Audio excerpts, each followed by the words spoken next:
Қайырлы күн достар, Іскер Азамат YouTube каналына қош келдіңіздер. Бүгін мен сіздерге өз каналымда жалпыға бірдей декларацияны ЕГОВ арқылы қалай тапсыруға болатындығын көрсететін боламын. Оған дейін мен сіздерге жалпыға бірдей декларацияны 250 форманы салық қосымшасы арқылы соткамен тапсыруды көрсеткен болатынмын. Егер видеоны көрмеген болсаңыз, видеоның жазбасына видеоның сілтемесін қалдырамын, міндетті түрде қарап көріп алсаңыздар болады. Декларацияны тапсырудың 3 жолы бар. Біріншісі салық азамат арқылы, және ЕГОВ арқылы, және портал арқылы, азамат салық порталы арқылы тапсыруларыңызға болады. Жалпыға бірдей декларация Қазақстанда тіркелген мүліктер мен активтерді көрсету қажет емес, оларды онсыз да мемлекеттік органдар базадан көре алады. Ал сізде шетелде мүлік пен қаражат есептері болса, міндетті түрде соларды көрсетуіңіз қажет. 2023 жылы квази мемлекеттік және мемлекеттік қызметшілер, олардың жұбайлары, мұғалімдер мен дәрігерлер. 2023 жылы мұғалімдер мен дәрігерлер міндетті түрде осы декларацияны өздері тапсырады және олардың жолдастарына тапсырады. Түсіндікті болды деп ойлаймын. 15 шілдеге дейін қағаз түрінде, яғни салық комитеті, тұрғылықты жер бойынша салық комитетіне барып, 15 шілдеге дейін жазбаша түрде сіз декларация тапсыра аласыз.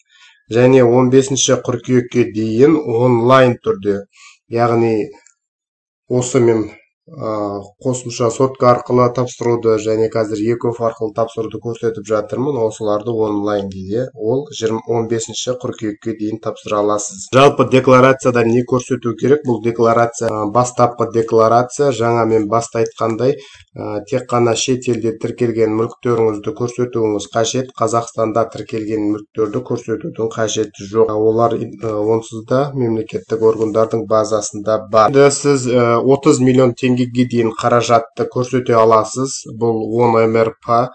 30 миллион теңгеден асқан қаражаттарды банкте ұстауға мемлекет ұсыныс жасайды, бірақ сізді банкте ұстаңыз деп күш көрсетпейді.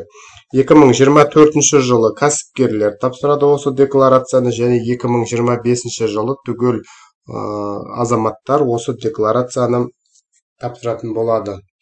Ал енді жалпы ақпарат сіздерге түсінікті болса, ендеше біз видеомызды бастайық. Ең алдымен ЕГОВ порталына кіреміз. Міне ЕГОВ деп жазсаңыз шығады. Электронный порталға кіргеннен кейін неде войти дегенді басамыз. Осыны басқаннан кейін білесіздер, ЕГОВқа кірудің бірнеше жолы бар. Осы жерден кіріп қарап алсаңыздар болады. ЭЦП арқылы кіреміз. Выбрать сертификат. Осы жерде біз өзіміздің сертификатымызды таңдаймыз.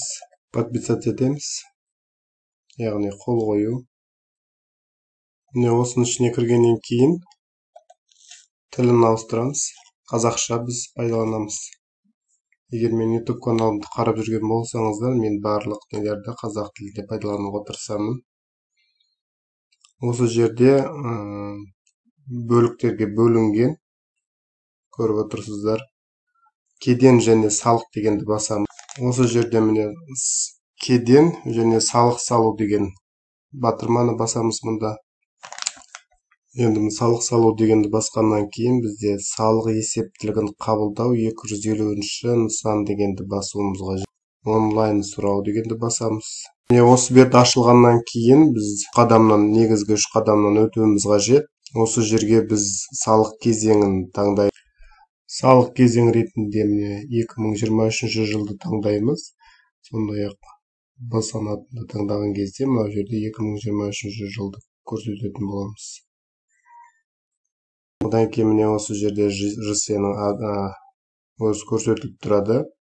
Егер сіз заңды өкіл болсаңыз, қанат белгісін қойыңыз. Осы жерге галочка қойып, өзіңіздің ұлыңыздың немесе қызыңыздың ЖС-ін көрсетіп, оларға да алсаңыздар болады. Телефон номер міне осы жерде көрсетеді.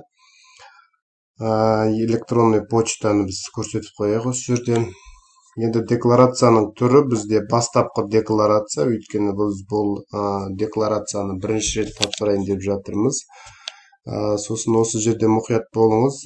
Мынау қосымша деген таңдайтын болсаңыз, онда мынау бастапқы декларацияны жасап жібергеннен кейін, егер сізде қандай да бір қателік болатын болса, осы қосымша деген декларацияны таңдап, бастапқы декларацияңызды өзгөртсөңүз болот. Қазақстан Республикасынын резиденти деген өзү галочкамен таңдаймыз. Егер сизде айлык эсептик көрсөткүчтүн 10 эселенген мөлшөрүнөн аспайтын сомадан колмо-кол акча болсо, онда канат белгисин коюңуз дейт. Осы жерде жаңа мен өз сөзүмдү жогору жагында айттым. Егер сизде 10 МРП, яғни 10 мың МРП бул 30 миллион теңгеге дейин акча болот. Егер сизде ондай акча бар болсо, міндетті түрдө галочка көрсөтүүңүз кажет. Кей бирөөлөр осуну көрсөтпөй кетип жатады. Бирок эртең биз 270 декларация тапшырган кезде ол жерде бир аз кыйындыктар туындайт. Сондуктан да бар акчаңызды, жериңизди, машинаңызды жасырмай көрсөткөнүңүз дурус. Егер сизде экинчи санат, егер сизде чет мемлекеттерде тиркелген жылжымайтын мүлк болсо, онда канат белгисин коюңуз дейт. Одан кийин егер сизде чет мемлекетте тиркелген көлүк куралдары болсо, коймайсыздар, болсо міндетті түрдө коюу кажет. Тыш жерде банктерде шоттарыңыз барма жокпу сону сурап жатыр келесилери. Жерде курулган заңды тулгалар, акционерлик коом мүчөлөрүсүз ба, сону сурап. Осы жердин баардыгын койдук. Айлык эсептик көрсөткүчтүн 10 эселенген мөлчөрүнөн аспайтын соманы, колмо-кол акча тууралуу маалиметти энгизүү кажет. Осы жерге кодду таңдайсыз. Не теңге сома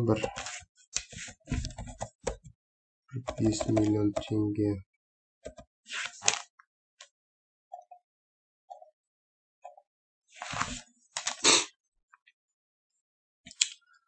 Так, енгиздим колмо-кол акчаны. Енді мен осы декларацияда көрсөтүлгөн маалиметтерди аныктоо үчүн Қазақстан Республикасынын заңына сәйкес жауап беремин деген батырманы басамыз. Мемлекеттик киристер органдарынын коду мына жерде. Ал енді біз осы жерде мемлекеттик киристер органдарынын кодун таңдаймыз. Осыны баскандан кийин Каржы министрлигинин мемлекеттик киристер комитети көрсөтөбүз. Жана төмөндө өзүңүздүн тургулуктуу мекен жайыңыз боюнча Каржы министрлигинин мекен жайын орталыгын көрсөтөсүздөр.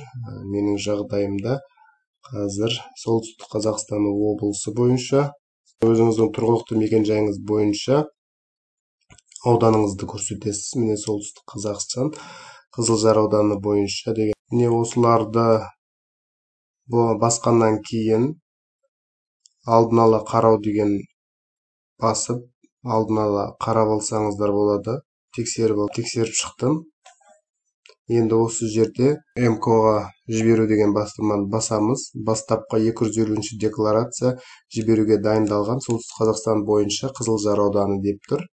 Я деген батырманы бас. Экинчи кадамда біз сиздермен электрондук цифрлык колтаңба аркылуу кол коятын боламыз.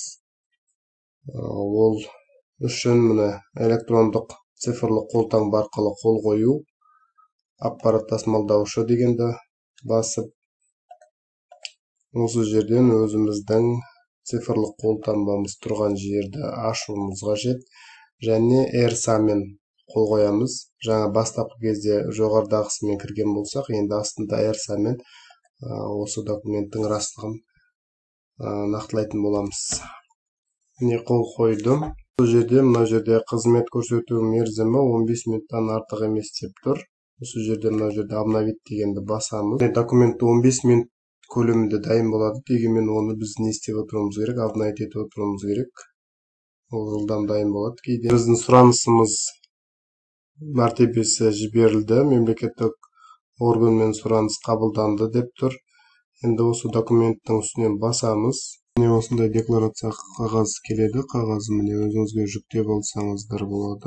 Жүктөп сактап койсоңуздар болот. Загрузка бөлүмүнө жүктөйсүздөр.